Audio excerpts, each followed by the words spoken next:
We're sorry, the number you have dialed is not in service at this time.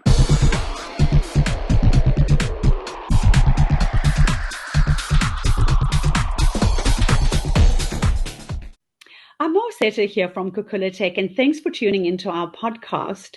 My guest today is Leslie Maliepaard, who's the Senator of the World Business Angel Investment Forum in Ireland. Welcome, Leslie. So great to have you on our show. Thanks, Amour. So amazing being here on the show with you today, and it is an absolutely gorgeous, gorgeous day. Today, we're talking about sustainability. Now, Leslie, you're a great advocate for plastic-free living. How did you come to be so passionate about this cause? Tell us your story. Amour, it really started with the simple walks along rivers here in Ireland and beach walks as well, because we live quite close to the beach.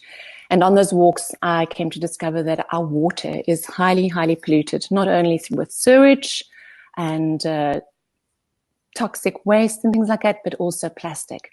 So what happened was I just started picking up a few items on the walks. I was doing my 2-minute beach clean, and I realized that I could be doing a little bit more than what I was doing.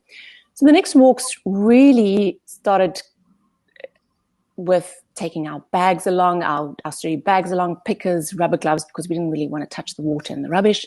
And along with my daughter and my husband, we started collecting all this waste.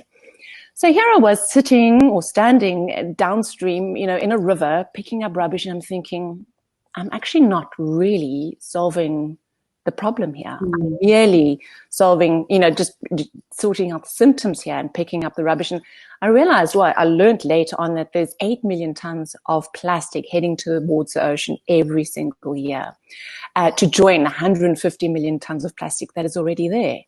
And I completely broke down at that point. I was just in despair as to what was happening with our marine life.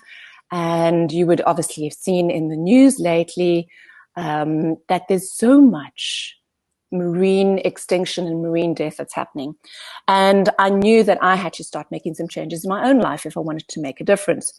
So it really started at home and in the business. And I literally just did a plastic audit. I said, okay, what can I change in our lives that will make an immediate reduction in our reliance on plastic? And I started off with small things like replacing our plastic toothbrushes, our toothpaste tubes with tooth tabs, and then removing our eco wash or our washing up liquids with vinegar, replacing it with vinegar and things like that. And then I went biodegradable with all our cleaning products and started only using vinegar and buying in bulk.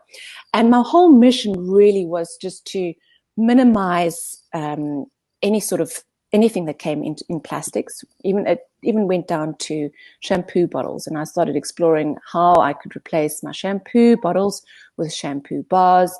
And what was nice about the process was, at first, there's a reluctance with my daughter and my husband, because they were so programmed, or we were all programmed into living this fast-paced life of convenience, and we needed things in bottles so that we could move on quickly and get on with our day. And gradually, they understood what I was trying to get at and what the impact I was making. And just with the few changes I've made, and just with the communication that we've made through the World Business Angel Forum and through our initiative, The Planet Calls, a lot of people's lives have started changing as well. And this is how you and I met as well. I mean, we were on LinkedIn, and I think you were stalking me, if I'm not mistaken. And I started stalking you. I'm like, who is this Amour Setter? She really is very passionate about sustainability. And, I totally loved the engagement that was happening on our LinkedIn when we first started chatting about it. And, from here, I've really started drilling down into how we were dealing with our recycling. And I discovered that a third of our recycling is not being recycled. So literally the 2/3 is going to the incinerator or to landfill, which is a major, major problem. Exactly. And when I looked more deeply into the recycling, I wondered why our recycling was so unsuccessful. I mean, we're literally being set up to fail at recycling. And we're also putting so much pressure on the recycling companies out there, because they they're literally relying on us being fantastic recyclers. And you and I might think we're great recyclers, but did you know that an item that has some food taint on it, that cannot be considered as a recyclable product, and that immediately gets put into the non-recyclable pile. Exactly, yeah. And most people don't know this because there's such a lack of education around recycling. And a lot of people don't bother to find out where they can, recycle their goods. Like, for example, here in Prague, we're really lucky because there are literally recycling bins virtually on every single street corner, where you can take your glass and your plastic and your tins and your paper. So it's for us, it's really easy. But I think for people in areas where you don't have these kind of recycling bins, so close to where you live and work, and perhaps they don't have cars, it makes the recycling process so much more difficult for them.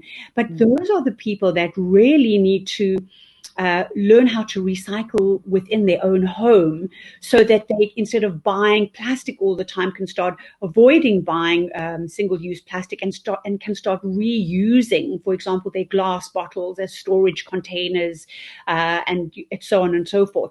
So, we're the lucky people, but for those who aren't so lucky to have access to these recycling, most people just don't care. They're like, oh, well, if it's not close by, why should I bother? Mm-hmm. And this is the thing, when I looked at trying to solve this problem, I realized that it wasn't actually the consumers that were going to be fixing this.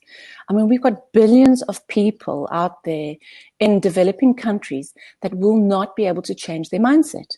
They will continue living in a linear sort of mindset where it's, they take, make, and then waste, versus, as you mentioned, recycle, reuse, repair, refuse type of mindset. And this is where I said, okay, with the Planet Calls, how can we turn this around? How can we find solutions where we're not relying on the consumer to make those changes? Sure, you and I, we're lucky enough to go, oh my gosh, I need to move from a linear to a circular mindset in order for me to minimize the pressure on the environment. But not everybody has the luxury of being educated like that or thinking like that. Yeah. And so with our initiative, we're really looking at supporting innovations and technologies that focus around how we're dealing with waste, how we can work with producers to minimize our reliance on plastic as we know it, the polymer plastic that comes from oil, and actually moving towards a bio-based plastic that is more organic based.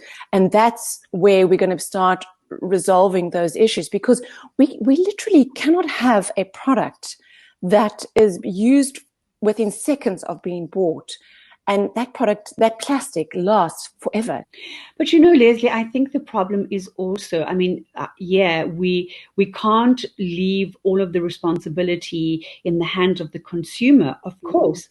But the educated individuals out there really need to understand that this is everybody's problem, and that everybody must start to make these changes in their daily lives. For example, people think, I was watching a very interesting documentary last night actually on the amount of plastic microfibers that are actually in the drinking water that you buy in plastic bottles. And they ran tests on some of the most popular brands of bottled water that people were buying in supermarkets. And more than half of all of those brands tested positive for plastic, micro plastic or microfibers of plastic, etc., inside that drinking water bottle.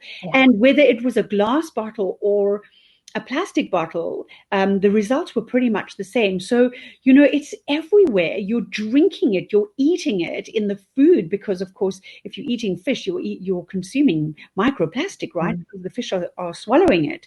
So, and it's so bad for your health. So if we can just stop buying water sold in plastic bottles in the stores, not only are we doing the environment a great service, but we're doing our health a great service, because then we're not ingesting this bloody plastic.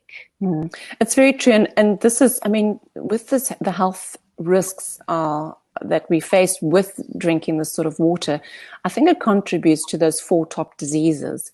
And we have the ability to actually make that change. We have the choice to actually refuse to buy those plastic bottles.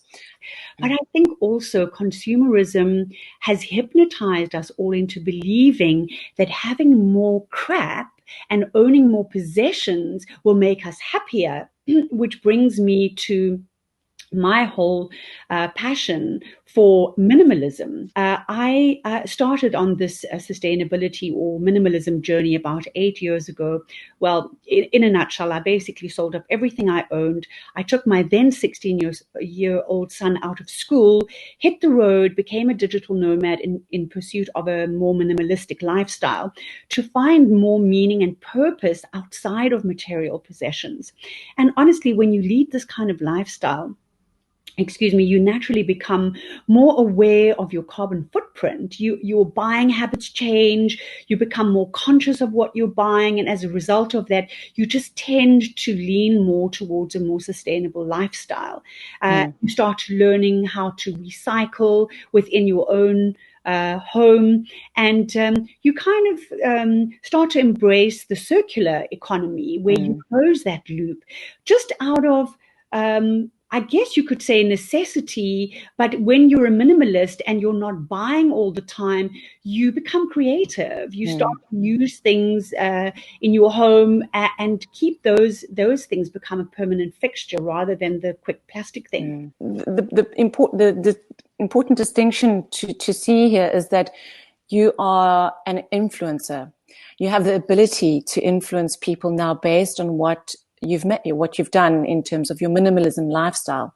And this is where often we've had a discussion, and I think you and I might have discussed it in the past, where we say, well, how do we influence the masses? And the thing is, we can't influence the masses in the developing countries, but as us living in developed countries and making those changes, we're able to influence the people around us. Exactly. And that's where change happens. We are closer to the decision makers. We are visible on, all the social media platforms, and that's where people start noticing. And I'm sure on both hands, you could count the number of people that you have influenced based on your story and your minimalistic approach to life. And from there, they've probably impacted their circle. And that's how quickly it grows. And I think there are certain countries, I won't mention which they are, but there are certain countries where consumerism is a huge, big factor. It comes into play in all areas of their life. Everything is bigger and better, and they buy more and they want to own more, etc., etc. For example, if you compare that to more developing countries. But the point is, people are brainwashed from a very young age into believing that you will be successful one day when you've bought that big house on the hill, when you have the white picket fence and the 2.5 kids and the car and the great job and a credit card and all of this kind of bullshit that we are taught from a young age. Like, how can you be successful if you are internally unhappy? That just doesn't make any sense to me. Surely if you lived with less and you had more meaningful connections in your life, let's say with people and in your personal relationships and so on and so forth, surely that means that you are more successful than if you were unhappy but owned all of the stuff. Yes. And I think that's where we're emerging from that plastic coma. And because we've got that visibility of what's happening with the oceans and the marine animals that are dying, it's hitting home a lot faster, but not enough is being done still. We need to move faster and we need to move further. And literally, we are changing from a linear economy toward a recycling economy and eventually towards a circular economy. So we are shifting into that recycling economy, but it's still not the holy grail of the lot. It's the circular which we're heading towards. Yeah, exactly. So we need more education. And the education, in my opinion, what's more important is to educate leaders, because the leaders can then become the activists, because essentially the best way to teach is to lead by example. Is that not so? Exactly. And that's it. It's the decision makers. And I think what you and I are trying to achieve is that we are close to the decision makers. We're visible to them. And this is why with the things that we're doing on the social media, we're raising that awareness around the plastic crisis, around what can be done, around promoting clean tech, innovations. I mean, we're doing that here in Ireland with the initiatives that we're launching. And we really need to be finding those solutions to all these pressing waste issues. Indeed, Leslie, thank you so much for joining me. It was an absolute pleasure chatting to you about sustainability as a whole and what we are doing and what we can do to address this in our daily lives as leaders in our communities. And looking forward to many more podcasts like this and wishing you a wonderful weekend ahead. Thank you so much for joining me. Thanks, Amour. We're sorry, the number you have dialed is not in service at this time.